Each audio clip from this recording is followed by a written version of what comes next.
Hey, everybody. Welcome to the VGrillers Podcast. I'm George, your host and founder and CEO of VGAS, the Vertical Grill Accessory Storage System. And I'm here with my co-host, Eric, a.k.a. MrFlavorsmith. Welcome back, everybody. Good to have you with us. Great to have you with us, and also great to have with us Craig Cmac McPherson. Craig's a former college basketball player and professional athlete, turned pitmaster and grilling personality.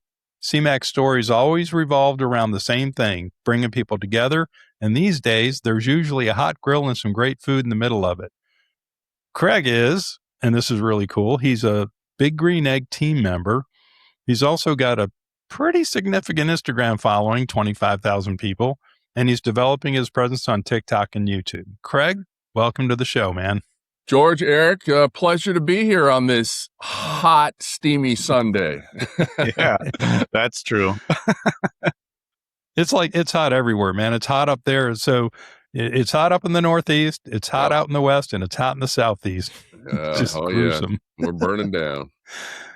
So anyway, Craig, tell us a little bit about your background. If you want to tell us about your bio or your barbecue bio, give it a rip.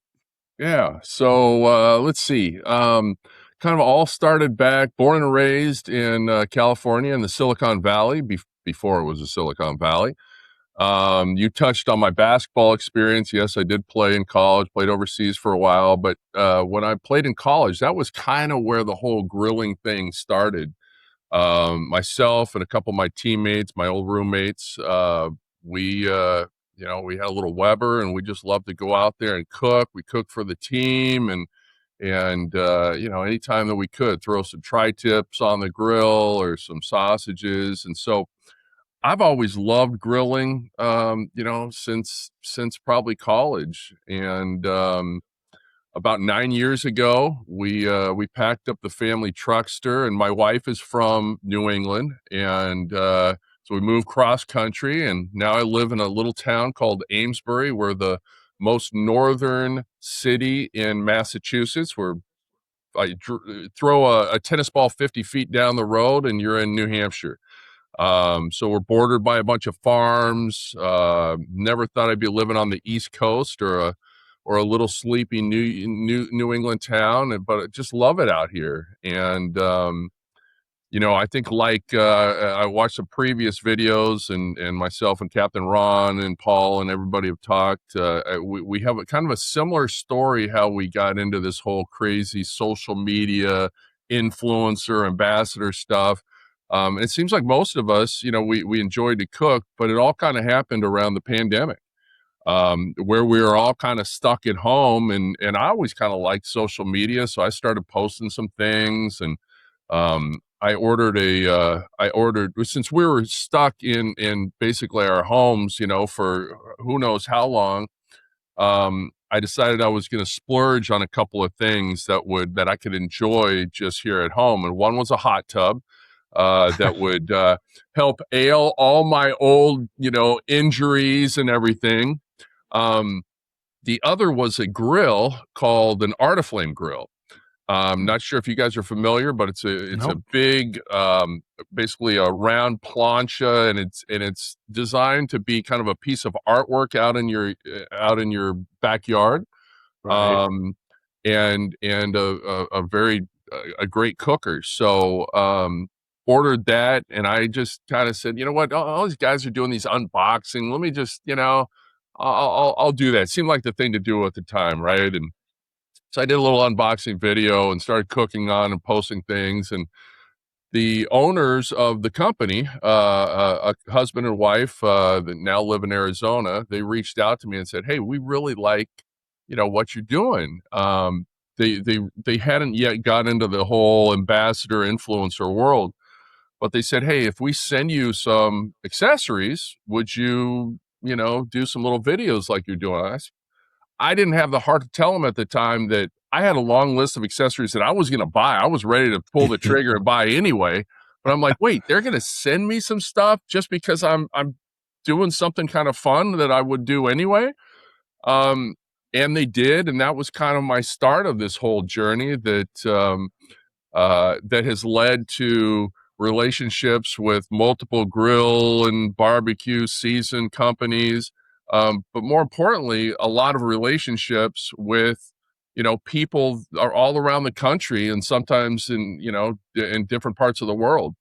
So it's been a lot of fun. I was fortunate enough to retire from AT&T. I used to run call centers around the world. I was fortunate enough to retire early in 2020. And so with my, I don't even want to say spare time because I guess it's my time. One of the things that I like to do is still do that same thing, right? Is go ahead and cook and post and all that stuff, and it's just led in a whole different direction than I probably thought my retirement was gonna lead to. And George, we were able to finally meet a couple of weeks ago out in Ohio at the great Ohio Eggfest, and it's just it's that same story, right? Been able to meet a lot of these people at different events, and so it's just been a real blessing, and I've made some great friendships, and I don't see it stopping anytime soon. And by the way, I know you touched on stats and 25,000. I don't do it for the money. I don't do it for necessarily gaining a bunch of followers or anything. It's just kind of fun for me. And it is, it's an outlet to, I love meeting new people. And I think that's the part of it that I like the most, right? When you find somebody that you weren't following and find, through another friend, and all of a sudden you kind of have this friendship, and then, I might meet you at Memphis in May, or I might meet you at the New England Eggfest or something. So it's just a fun little, fun world, this whole barbecue and grilling community. So it's been a wild ride, and it continues. Yeah. That's awesome. Yeah. It's great that the folks that we've had on the podcast, and I know Eric's the same way, that's something that we both really enjoy as well, is getting to meet new people in this community, right? I remember when I was corresponding back and forth with Captain Ron for a bit, and I was asking him, where should I go? Where should I take VGas, right? Where should I, what show should I try? And he said, Ohio Eggfest. You got to go to that. And he said, not just for the event, which is awesome, but he said, there's so many great people up there. Yeah. He was absolutely correct. I mean, it was a fun event from start to finish, from even before the start, the night before the tricycle beer races was amazingly fun. Probably more fun to watch than participate in. But I mean, it was a blast, and I got to meet Craig, and Craig was kind of the MC of the event, right? He's walking around with a microphone in his hand, and he was just 100% excited and positive, and just encouraging people to walk around and try stuff, and go see the vendors, which we really appreciated, right? And you don't see that very much. So he just did a wonderful job out there, and again, got to meet Craig and a bunch of other cool people. So yeah, agree 100%. It's like I said, this kind of barbecue grilling world is fairly small, and Big Green Egg community is kind of rabid for stuff, right? I think the only thing, I have this conversation a lot, Big Green Egg people are called eggheads, right? And I don't know if there's another, there's been grills that have been around for a long time, and brands, and the Webers and the Traegers and so forth, but I'm not sure there's another brand that has this cult following. I just recently bought my first Harley Davidson, and I've seen the same kind of thing, right? Oh yeah, for sure. Harley people are Harley people, right?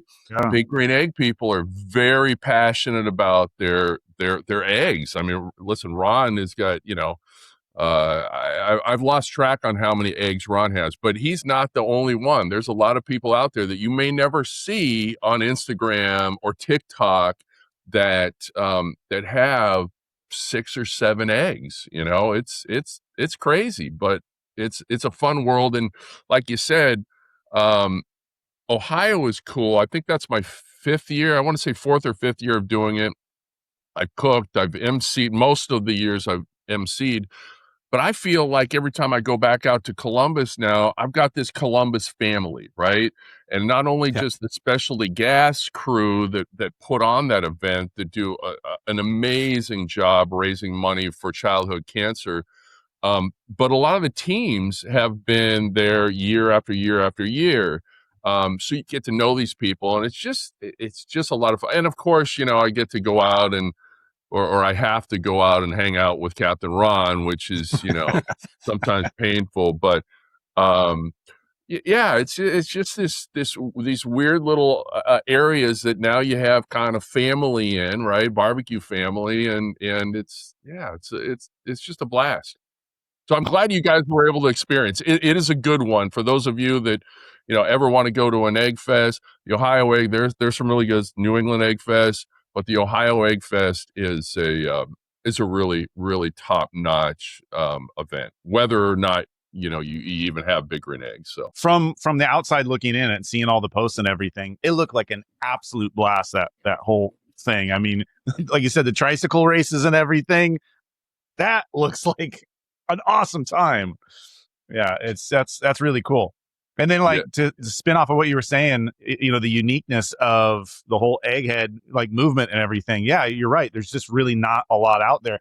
The only one I think kind of comes close to that would be the kettle, heads. That's the same type of thing. It's a big international following there, and some people have 20 kettles in their backyard, which is crazy, but they do. I mean, I've got 4, but it's neat. And to get together in that community and share like-minded things and have a great time talking about barbecue and everything. And like you said, having families, remote families, distant families, that's a cool thing. So that's really, really cool.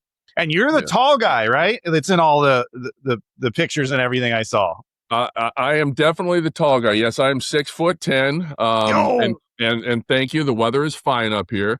But how do you grill with 6'10"? I mean, that's you really got to bend over for that. I've got a really good Eric. I've got a really good chiropractor. There you go. And I'm serious. After the events, I'm back to probably three times a week at the chiropractor. Yeah, they don't. Most of those tables will also put extensions on it, and still it's not enough. It tears me up. So whether I'm cooking and bending over and prepping, or like this last time, I didn't even cook. I just emceed. But George will tell you. I mean, it's I put in my steps. And again, my body has been beat up over the years from hoops, and it takes.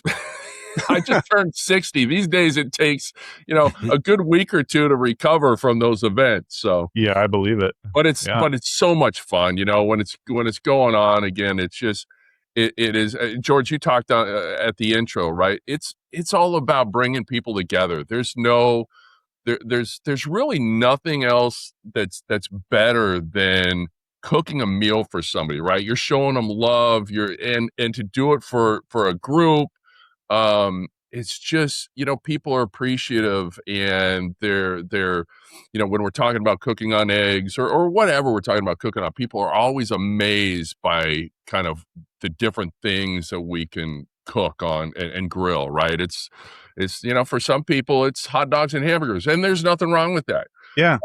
For a lot of us though, it may be, whole alligator or sharks or iguanas in the case of Ron. It's we not that we're bored just cooking hot dogs and hamburgers.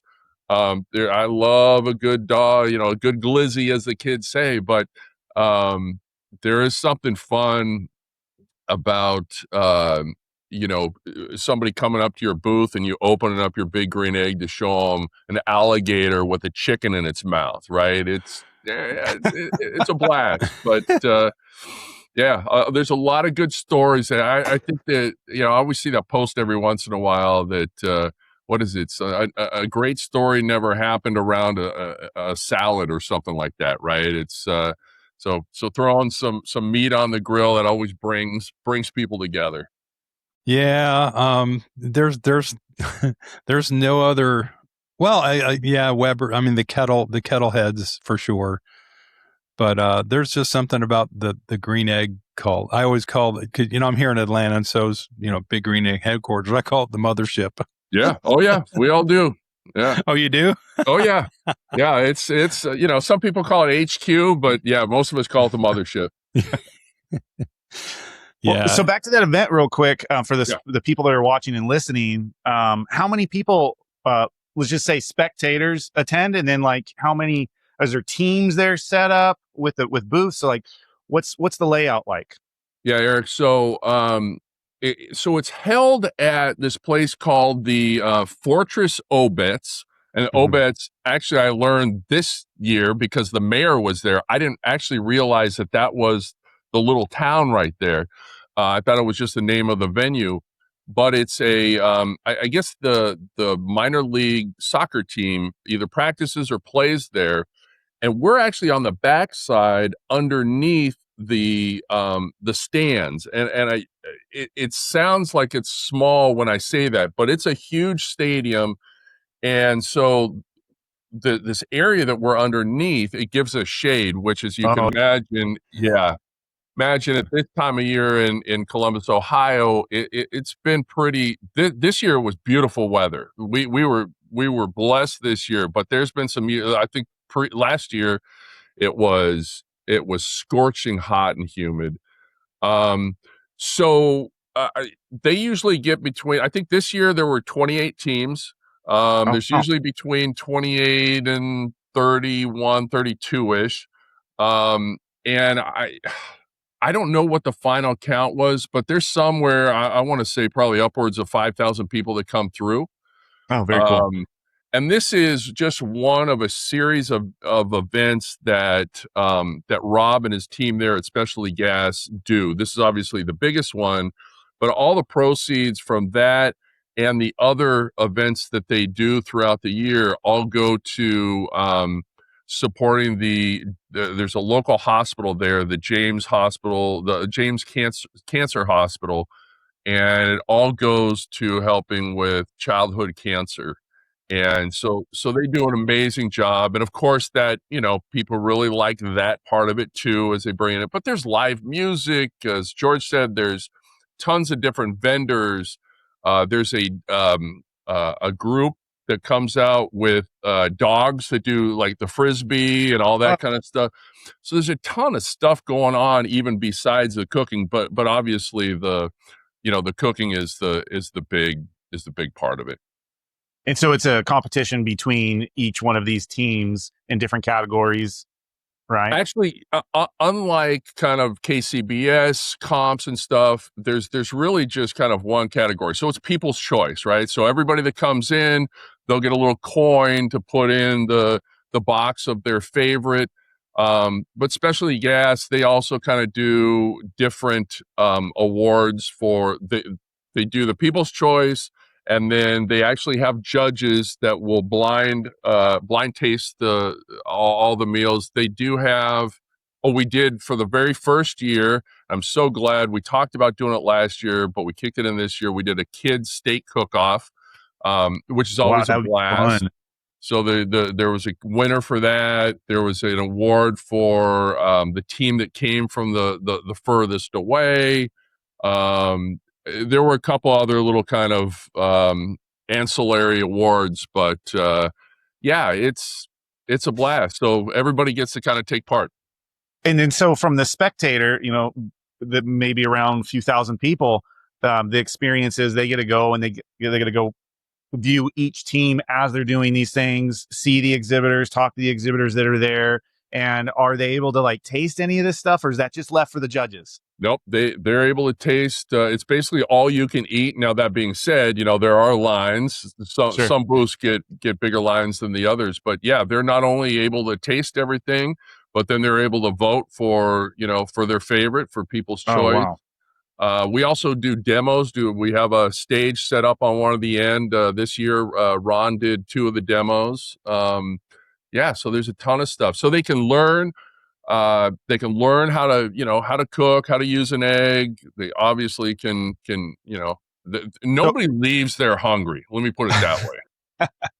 So it sounds like a really great event for beginners and everybody that's into it, like the full circle. Well, and it's also a great, I would say all of the Eggfests, if not most of them, end up selling their eggs. So they will put together brand new eggs for this, right? So the teams don't have to bring in their own eggs. They have extra larges or larges waiting for them, brand new. They get cooked on at one time, and people have already pre-bought those demo eggs for a really good discount. So if anybody's ever looking for a great, either they want an additional egg or they want to get their first one, go to one of your local egg fests, and that it's the best. You get your full lifetime warranty from Big Green Egg, and it's cooked on one time, which these things last pretty much forever. It's a great opportunity to buy a pretty much brand new big green egg at $400 off or so.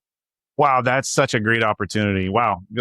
Yeah. Good to know for all the newbies getting into it that want to get a green egg. That's a great opportunity. Yeah, because they don't, as most people know, Big Green Eggs don't normally go on sale. Right. So they're full price pretty much year round. So yeah, you want Very a cool. good deal. And again, you're also helping that local, retailer, the dealer, with whatever nonprofit they're working with too. So it works out great for everybody. Right. What an awesome event. Very cool. Yeah. And Craig mentioned Specialty Gas House, who sponsors it, but Rob in particular, the owner, just he really drives this whole thing, and just wanted to give him a shout out. And I've just met him the one time, and he walked up, shook my hand, I think on Friday night. We got there early to set up, and we chatted for like 20 minutes. And I'm like, this guy doesn't know me from anybody. I'm just one of his vendors. And he just chatted me up. We talked about all kinds of stuff, the event, where the money was going a little bit, but we also talked about flying. He wanted to be a pilot. I'm a pilot. Right. So we were just chatting about everything. And I just thought he was, a cool guy. Right. But very giving of his time. And, all day Saturday, he's just going from place to place, making sure everything was going okay. And people were happy. He's pretty amazing dude. Well, you're absolutely right. Rob is fantastic. A lot of these guys that I've gotten to know, men and women that put these events on, just have, whether it's whether it's Big Green Egg or whether it is a nonprofit or a charity that they're benefiting. I mean, they have a lot of passion for it. Rob, in fact, I don't know I think you probably saw the awards ceremony. When Rob was talking about the money that they've raised for cancer research, children's cancer research, he got all choked up. So this is something that's near and dear to his heart. And it's a tremendous amount of work. I do some events locally here, and so I know kind of what goes into that. And to put something like that on at that size with that many vendors and teams of people, I mean, he doesn't do it by himself, obviously, but you're right. He's spearheading that. Yeah. He's got Tony and Aaron and all the rest of the guys that just do a tremendous job. And if you don't leave there, definitely leave there with a full stomach. But if you don't leave there with, your heart being full from where that money's going to and the work that they put in, then, maybe you're the Grinch, but it's pretty amazan. That's so cool. And another cool thing was, I thought, and just kind of a testament to how committed Rob is to this, Nan and I, we were Specialty Gas House. We were kind of doing some homework on it. And we wanted to go look at it Saturday morning before the event. We were going to swing by. And I mentioned that to Rob Friday night. He goes, no, we've been closed all week. So he's like literally sacrificing his business for a week to put this event on. Yeah. Because he and his staff, they're so engaged in making this thing happen. Right. And he does have, by the way, last year was the first year that I got in there early. So, my buddy that I was hanging out with, we went by the store for the first time, and it was, it's a beautiful store. It's wood flooring. He's got this whole cool Big Green Egg area, and they do other stuff too, but it's a beautiful store. But yeah, absolutely. It's, that week before is truly crunch time for them, and a lot of work. Yep. Yeah. And so your next big event, kind of kicking off from Ohio to Atlanta, Yes, is yes. So we is Eggtoberfest. So this is the Eggfest to end all Eggfest. This is the Super Bowl, the World Series. This is put on by HQ or the mothership, and it's held in Gwinnett, which is right outside of Atlanta, at a minor league ballpark. They switched to this venue, I want to say it's been 3, maybe 4 years ago, and it is something special. I mean, there will be upwards of, I think, 400 eggs all set up out on the field, up in the Whoa. concourse. Thousands of people come from this all over the country, actually, internationally too. Wow. And so most, if not all, of Big Green Eggs Team Green will be there. So I'll be there, Ron, Paul, the rest of the people, doing demos, doing instructional stuff. But at the heart of it, it's an egg fest. So your local backyard Egghead wants to come out and cook at Eggtoberfest, they are welcome to come out. And so we've got teams of just, mom and pop that want to come out, and they've got a recipe that they want to share with everybody and compete against. And then you got some teams that are caterers or professional chefs, and so there's People's Choice, and there's all that kind of stuff too. But that is it is an over the top, especially if you're an Egghead. It's an over the top event. And that's the first weekend of October. I think it falls on, well, I can't remember exactly the date. I want to say the 3rd, maybe. Yep. The Saturday. And it's going to be amazing. I know VGas is going to be there, so that's exciting. It is a lot of fun and a spectacle. So for people listening and watching, how many teams again on this one? So I want to say there's over 300 teams. Wow. I may be getting the numbers. Yeah, maybe 200 teams. But Still. I think last year, I think there were 400 eggs. So some of the teams have multiple eggs. Right. There's also, us cooking. There's distributors and dealers cooking. Wow. But it literally fills up. I think one of the very first year that I went, and I came in the ballpark early in the morning on Eggtoberfest day, and all throughout the warning track of the outfield, big green egg tents, one after the other, eggs underneath. They were already lit. Smoke was rolling, early in the morning. It was mind blowing, right? And around the bases, more to the pictures are super cool. But once everything is going, you got people in there, the energy is big. Same thing. There's live music, there's all kinds of stuff going on. But it is amazing. Wow. And the same type of thing where the people get the spectators get to go through, talk to everybody that's cooking.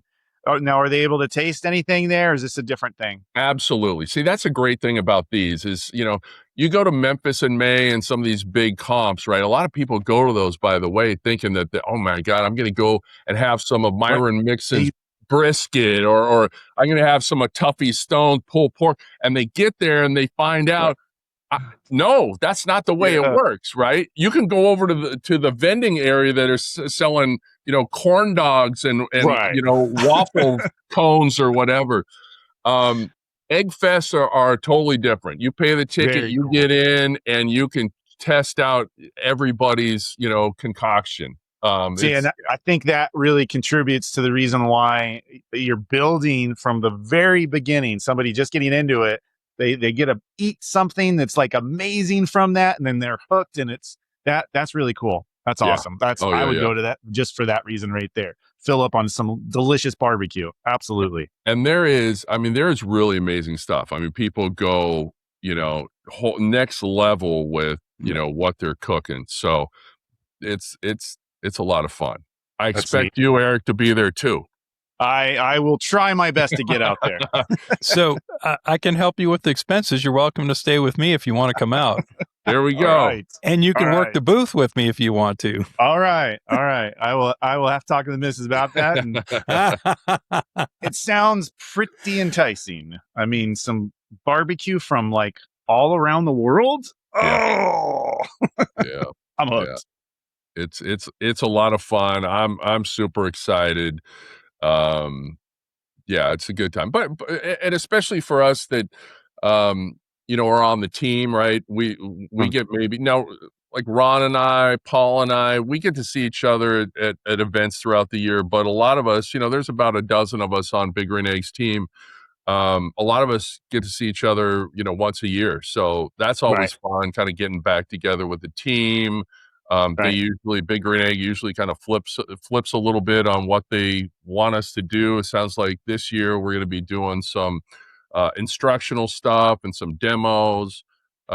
2 years ago, we actually did Big Green Eggs team, BG Team Green. We set a Guinness Book World Record during Eggtoberfest for the most chicken wings cooked and served in the same place. That's awesome. Yeah. So somewhere around here, I've got I don't even remember where I put it. That's probably not a great testament, but I've got the little certificate, right? Yeah. So there was actually a guy from the Guinness Book there, right? In his suit, it's a hot Atlanta day, and he's got his jacket on, and but they have this huge almost like it was practically a hot tub, big, huge bathtub, right? That was on a scale. And as we cooked these chicken wings, and we had, I think, 49 large eggs lined up that we were just cooking chicken wings on. Every time they were done, we'd throw them in a Yeti. We had, like 45 Yetis with wheel. We'd wheel it over, we'd throw it in, and we set the new Guinness Book of World Records for the amount of chicken wings. And again, because I'm 60, I can't remember exactly how many wings, how many pounds it was, but it was a lot of wings. Wow, that sounds like a lot of fun. That's a really cool story. Yeah. So there's always something kind of new and different. So for people that have been there, it's not the same thing every year, right? So then question, when you're there as a team, not the Big Green Egg team, but just the cooking team, like what does a team incorporate? Like how many people are in a team there? So, I mean, I've seen anything. I don't think I've ever seen just like one person, but I think I've seen everything from 2 people up to, 6 people, all cooking and prepping and serving And are you, as a team, are you cooking one type of food? So is it just like ribs, or is everybody have a different role and a different specialty cooking different things as a team, and then you like kind of submit it? Yeah, so some teams, I would say most teams just cook one dish, right? I mean, you're serving a lot of people, and it's Right. But there are some teams out there that do multiple items. And yeah, those are probably the bigger teams and probably sponsored teams too, because it does get kind of pricey, right? They're flipping the bill for all this stuff. So there are also a lot of teams that are sponsored by different, butchers and spice companies and that kind of stuff to help get their word out too. Right. Very cool. Very cool. And then like one big question here, all those eggs that show up there, do they do like a discount price and sell those there too like that?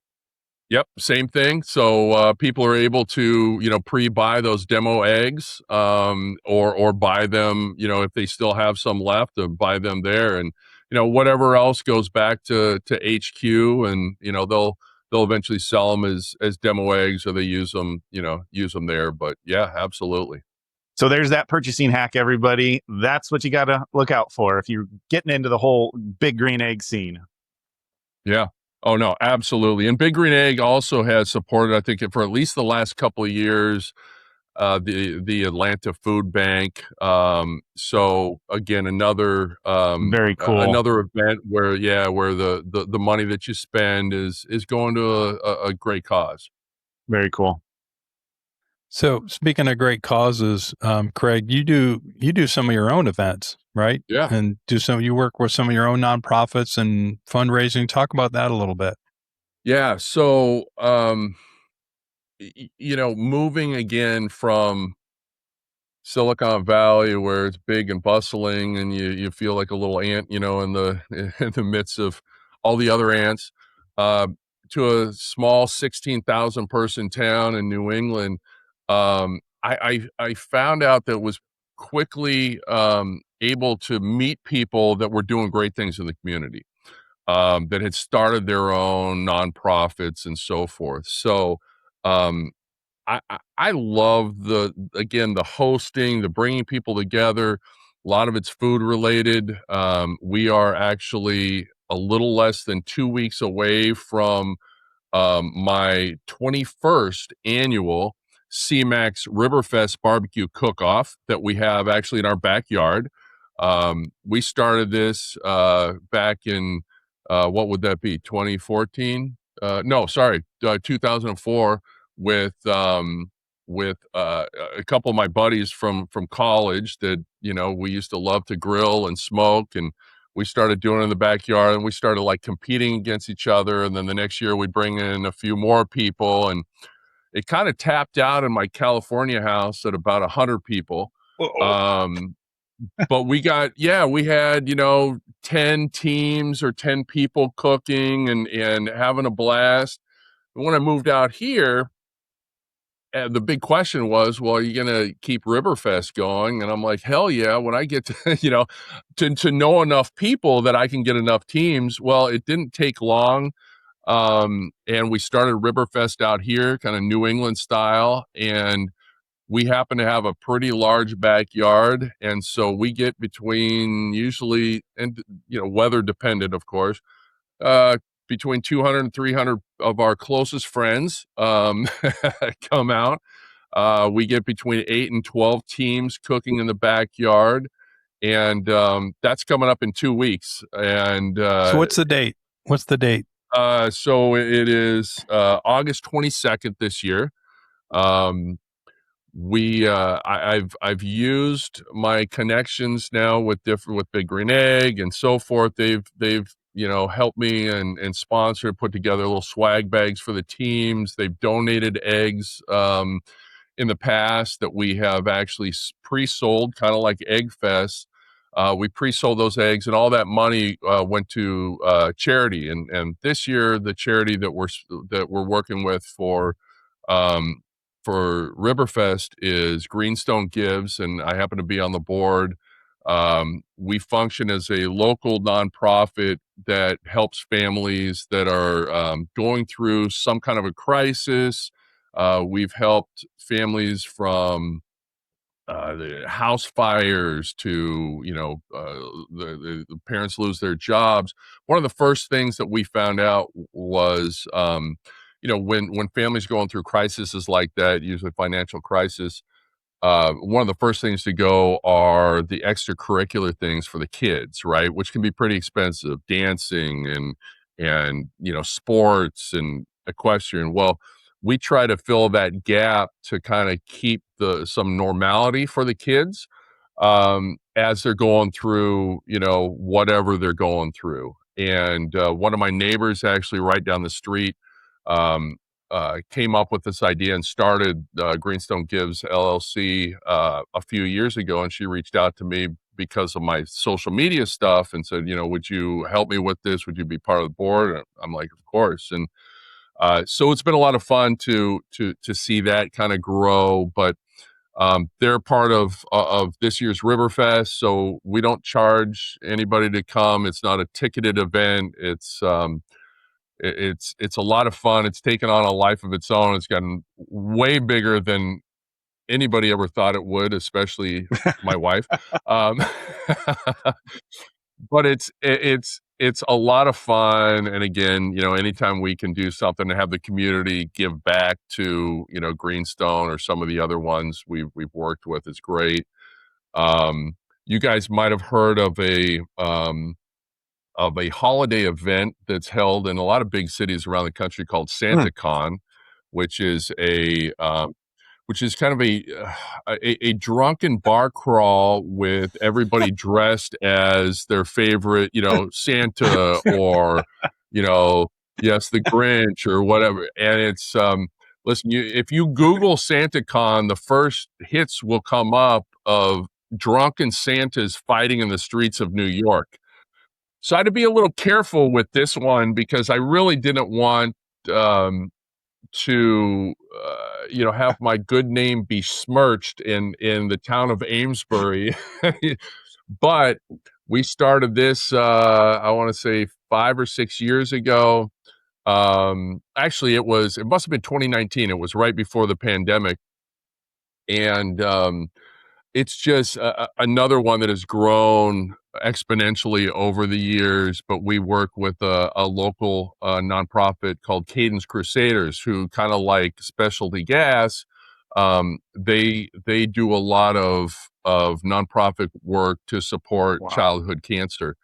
So we raise money through the businesses and sponsorships and so forth for our own little SantaCon here in Amesbury. But I think the last couple of years we probably had 300 or 400 people all kind of take over the bars and restaurants downtown, and it's a lot of fun.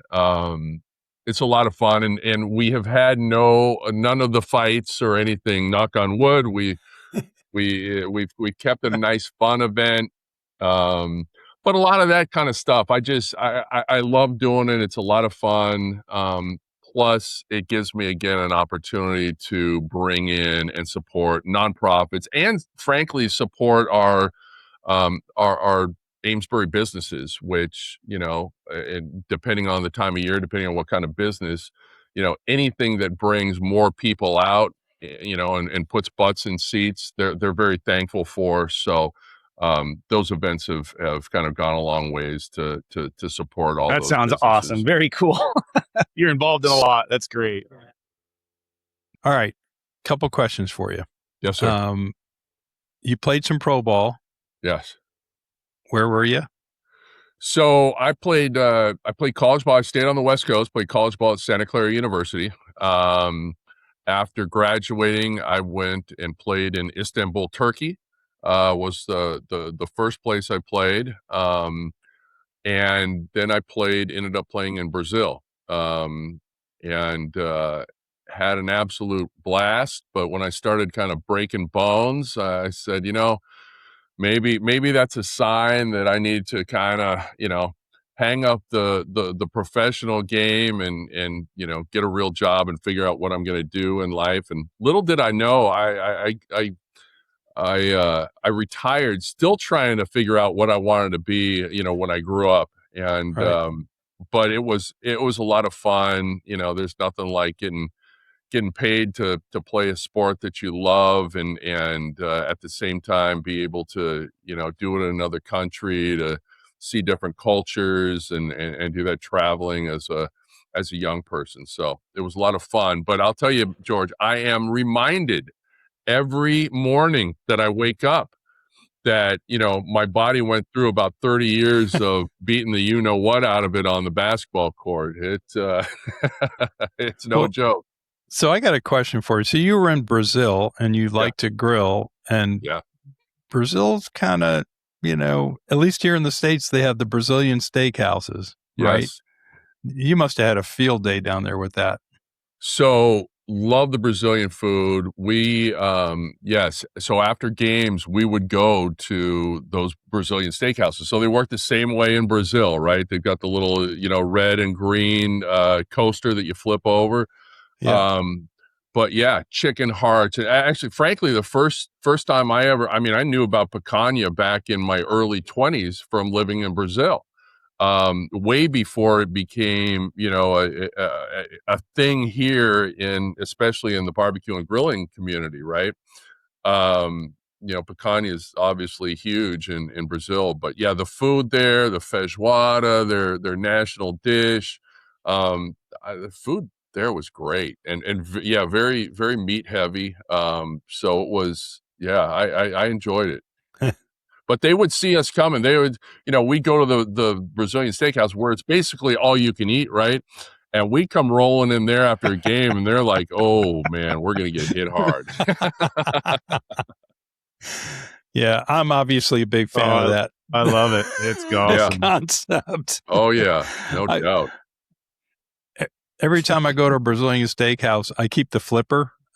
I keep my flipper and I collect them. I nice. Must have a couple hundred laying around here somewhere, all different kinds. That's awesome. Yeah, love them. I love them. Not so much my wife, but that's why I don't go much anymore. But it's a great once concept. in a while, I sneak off with my best friend and we'll go to one.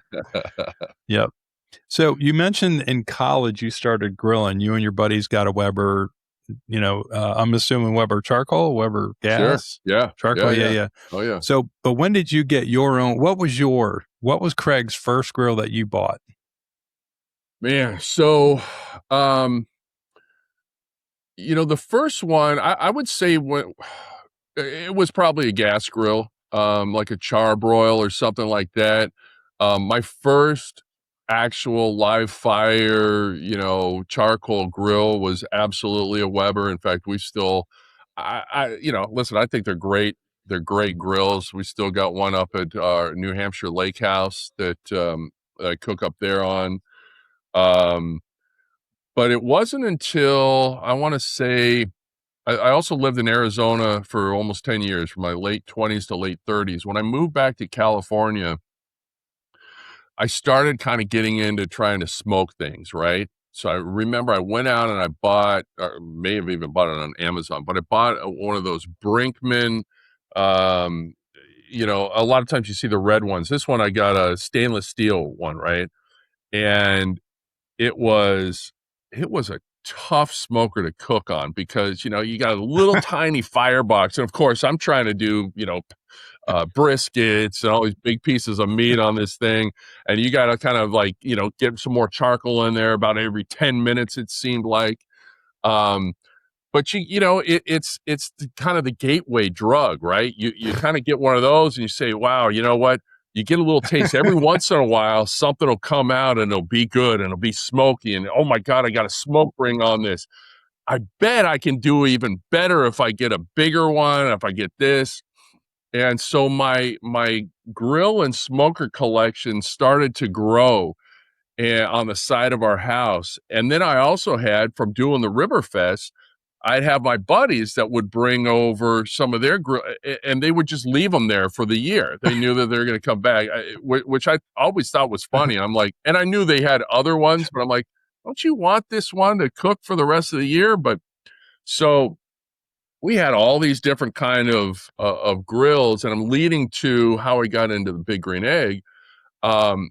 So as I started getting more proficient, and I had a stick burner and a couple other ones, I always knew about Big Green Eggs. Didn't know anybody that had one, but I always knew about them. I knew how they had this cult following, and I'm like, So there's a place in Santa Clara, not too far away from where I lived, about 10 minutes, that it's called Eggs by the Bay. And they're still around. And so one day I took my daughter, and my daughter was little. I said, let's go on a drive. I want to go over and let's go check out this Big Green Egg thing.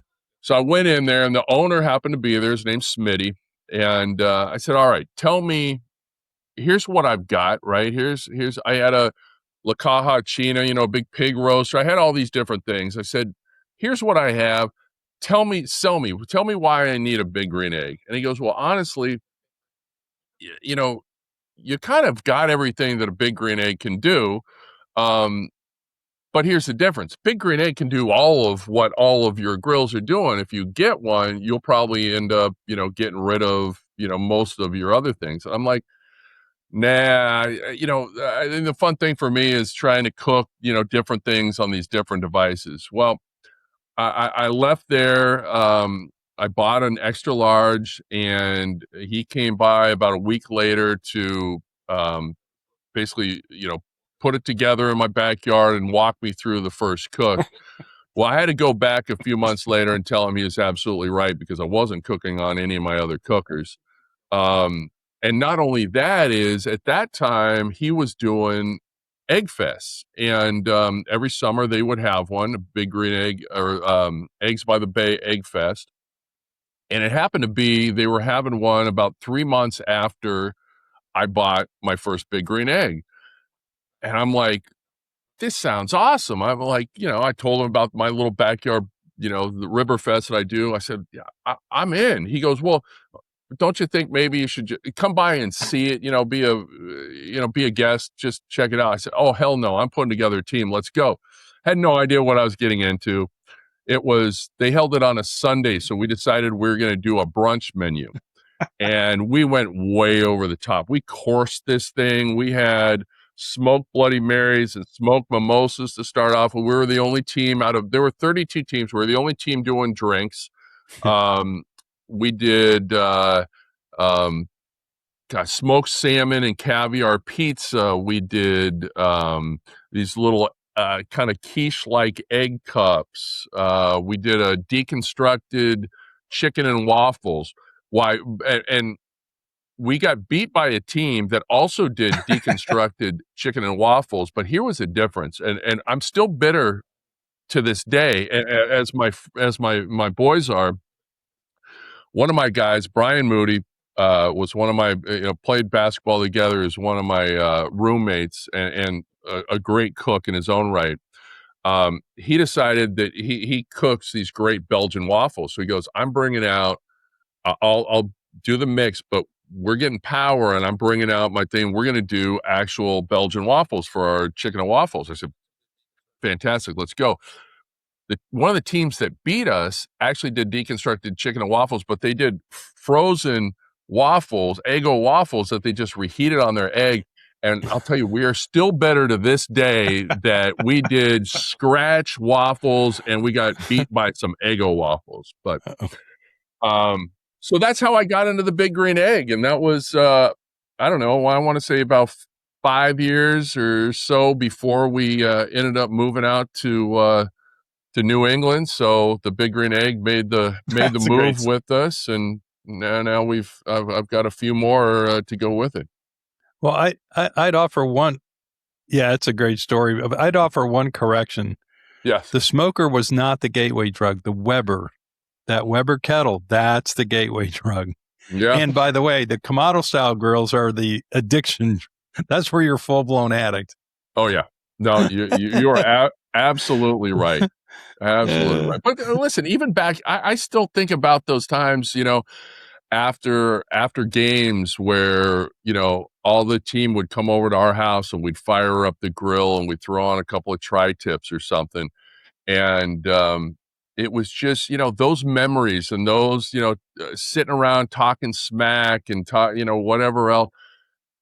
That's where it all started. And it hasn't changed much since then. We all still love to get around a grill and feed each other so and awesome. talk smack, and we'll be doing that until we're done. I also wanted to make sure everybody knew you kept talking about Riverfest, right? Yeah. Spell it. So I know a lot of people think it's river, but it's rib, like ribs, RIBBERFEST. Yeah, so it's Riverfest. It actually started with just a few of us, so we were all doing ribs, right? It's like who had the best ribs, and then as it got bigger and bigger, I think one year, when we're still back in California, we had 12 teams, everybody doing ribs, and it's like, we did people's choice, right? So everybody would vote, but they're like, how the hell do I know whose rib is whose, And frankly, some people can only eat so many ribs too. So even now we don't have different categories where, it's too small to do that. But so we'll have, jerk chicken going up against ribs, going up against brisket, going up against, pulled pork. This year I've got a buddy borrowing my pig box. He's going to do a whole hog. Another buddy, another neighbor that lives down the street, he's won, I think he's taken first place about 3 times with his brisket, and I got him into big grid egging, so he does his briskets on an extra large. But these guys, and I've actually got a few, I used to do KCBS comps. I've got a few friends that are still active in the whole KCBS world doing, they'll bring their big smokers out here, set them up in the yard and do some amazing stuff. So it's, it's a lot of fun. So ribber, not river. Before we get crazy, where can everybody find you? So like, what platforms are you on? What is your handle? Where can we find you? Yeah. So I think my main two are Instagram and Facebook, cmac.cooks. I am on TikTok, same thing, Cmac Cooks, as well as YouTube. I really used to enjoy editing videos. And at some point in time, I got very lazy. So every year at the beginning of the year, I say, you know what, I'm going to do more on YouTube and more long form stuff. And then I do a couple of videos. I'm like, oh, I just don't have the patience anymore to do to do all the editing. So, and frankly, I'm almost too lazy to do editing for reels on Instagram. I love the old days of Instagram when I'm a photographer at heart, right? I love taking pictures. I'm with you on that. Yeah. Yeah. I love the old school Instagram when it was just all beautiful pictures. But if you want, if you want to be showing up in the algorithm, you got to do what Instagram wants you to do, right? That's for sure. I don't do as many reels as I should, but I just put all my attention into long form right now. So yeah, I get it. Well, that's cool. Yeah, it's hard, but yeah, thanks, Eric, for so yeah, Cmac Cooks, either with a dot, without it, pretty much on all the social media networks. Well, you might be covering it, so I'll just say it. Do you have any big projects that you're working on that you'd like to talk about? No, I don't really have any big projects. It's right now, we're kind of trailing down right into summer, heading into fall. So, getting ready for Eggtoberfest and of course Riverfest. That's Riverfest is right now kind of the big thing on my mind. Once that's done, then we can kind of flow into. Then we'll be 2 weeks out from Eggtoberfest. Yeah, that's awesome. Congratulations for that. No, that's a life of it. That's the life of a retired guy. It looks like it. Thank you. I've enjoyed it. I continue to enjoy it. I got 3 quick questions before we wrap up. Yeah. First one is, if you're just going to go out back and just cook something just for you, what's it going to be? My go-to and something that I've really tried to spread out here on the East Coast, and as far as I'm concerned, kind of in my California blood, is tri-tip. Tri-tip is my all-time favorite. Now, I'm not going to sit down and eat an entire tri-tip, but I will sous vide it back going. Eric will hit a whole one. All right. Well, listen, and Eric, you're a California guy, right? Yeah. So, I tell people all the time, it's like, when you live in California, live on the West Coast, you go in every supermarket, there's, you got plain tri-tip, then you got Santa Maria, you got, some marinated, they're all over the place. Out here on the East Coast, it's getting better. But you talk to tri-tips about, and not just on the East Coast, right? Pretty much from, the mid states on over. Yeah. And, so, tri-tip, and I try to do that in as many of the events that I cook at, just because I think it's such a great cut, but it is one of those cuts that you need to, I've had some butcher shops pick it up out here. And I tell them the very last one, I'm like, don't just sell this to somebody and let them go on their way. Ask if they've cooked it before, because it's not even the cooking, it's the slicing, right? And Right. and you got to go against the grain, like we do with a lot of meat. But because tri-tip changes that grain halfway through, they could very well have half of a great Absolutely. roast or half of a great tri-tip steak, and the rest of it be very chewy because nobody told them how it needs to be sliced. Um, and butchers, butchers are like everybody else. There's some that are great, right? That are going to put that time into their customer, but there are some that are they just want to, sell a bunch of marinated steak tips and be on their way. So yeah, I'm a tri-tip guy through and through. I love, hey, give me a great ribeye or a picanha and everything, but I'll tell you, if I'm cooking, my last meal will be a tri-tip. Okay. So question number 2. If you were going to do something for a small group, 10, 15 people coming over to the house, what's your go-to? Man, that it very well may be the same answer. Just more tri-tips. More tri-tip. Well, but that's a nice thing about it, right? Is that, you do a thin cut slice tri-tip, and you can do tri-tip sandwiches. A lot of times I'll just do it on like a crostini with a little chimichurri. I mean, that to me is a great one bite. But I also like to, so I'll give you an example. I was fortunate enough, it's been about a month ago that I had Dan Gertzigov, who happens to be Big Green Eggs CEO. CEO, yep. Him and his brothers over at my house for a 2-day cooking clinic. Now you might say, well, why are you doing shouldn't he know? They actually, him and his brothers are very much foodies. They know what they do. They had they're from Rhode Island. They got together recently for a family event, and he's got, Dan lives in Atlanta. He's got another brother that lives in that's still down in Rhode Island, another one that lives in New York, and the fourth lives in Spain. And so they don't get a chance to get together very often. So he wanted just for them to be able to get together, to cook, to maybe learn some things. So he rang me up and said, hey, would you be willing to kind of host us, put together a menu that we can do? He goes, the only thing that kind of I really want to do is let's do an overnight cook with a brisket.